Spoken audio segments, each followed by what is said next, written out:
മിക്ക കുട്ടികൾക്ക് നൂഡിൽസ് ഭയങ്കര ഇഷ്ടമാണല്ലോ. അപ്പോൾ ഹെൽത്തി ആയിട്ട് എങ്ങനെയാണ് നൂഡിൽസ് ഉണ്ടാക്കുന്നതെന്ന് നോക്കിയാലോ. നമുക്ക് അതിനാവശ്യമായ ഗോതമ്പ് പൊടി ഒരു പാത്രത്തിൽ എടുത്തു വയ്ക്കാം. അതിനുശേഷം ചപ്പാത്തിക്ക് കുഴക്കുന്ന പോലെ മാവ് കുഴച്ച് മാറ്റി വയ്ക്കാം.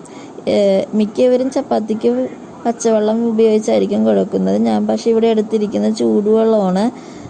എത്രയോ പൊടി എടുത്തേക്കുന്നത് അതിനനുസരിച്ച് ഉപ്പും കൂടി ആഡ് ചെയ്ത് കുഴച്ച് മാറ്റി വെച്ചതിന് ശേഷം ഞാനൊരു പാത്രത്തിൽ അല്പം വെള്ളം ചൂടാക്കാൻ വെച്ചിട്ടുണ്ട്.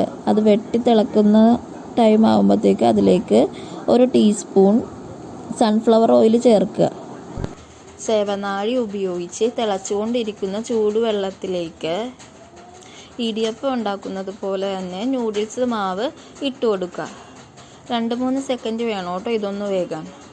വെന്തോന്ന് നോക്കിയതിന് ശേഷം അരിപ്പ പാത്രം ഉണ്ടല്ലോ, ചോറൊക്കെ കോരി വെക്കുന്ന, അതിലേക്ക് നമുക്ക് ഈ മാവ് കോരി മാറ്റാം.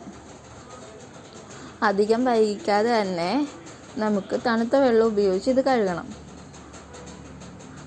തണുത്ത വെള്ളം ഉപയോഗിച്ച് കഴുകിയില്ല എന്നുണ്ടെങ്കിൽ ഇത് ഒട്ടിപ്പിടിച്ച് പോവുകയും അവിഞ്ഞു പോവുകയും ചെയ്യും. അങ്ങനെ വരാതിരിക്കാനാണ് തണുത്ത വെള്ളത്തിൽ ഈ മാവ് കഴുകുന്നത്.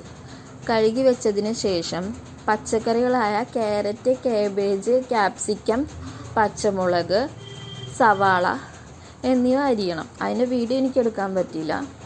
അതൊന്ന് അരിഞ്ഞ് ഒരു ചീനച്ചട്ടി എടുത്ത് ആ എണ്ണ ഇട്ടിട്ട് അതൊന്ന് വാട്ടണം. അതിലേക്ക് മുട്ട പൊട്ടിച്ചൊഴിക്കുകയോ മുട്ട സെപ്പറേറ്റ് വറുത്തെടുക്കുകയോ ചെയ്യാം. 2-3 മുട്ടയും എടുക്കണം. അതും പിന്നെ ഈ വേവിച്ച് വെച്ചിരിക്കുന്ന നൂഡിൽസും കൂടി ആഡ് ചെയ്ത് നന്നായിട്ട് ഇളക്കുക. അതിലേക്ക് soya sauce, chilli sauce, tomato സോസും കൂടി ചേർത്ത് ഇളക്കുക. നമ്മുടെ ഹെൽത്തി ആയിട്ടുള്ള നൂഡിൽസ് റെഡി.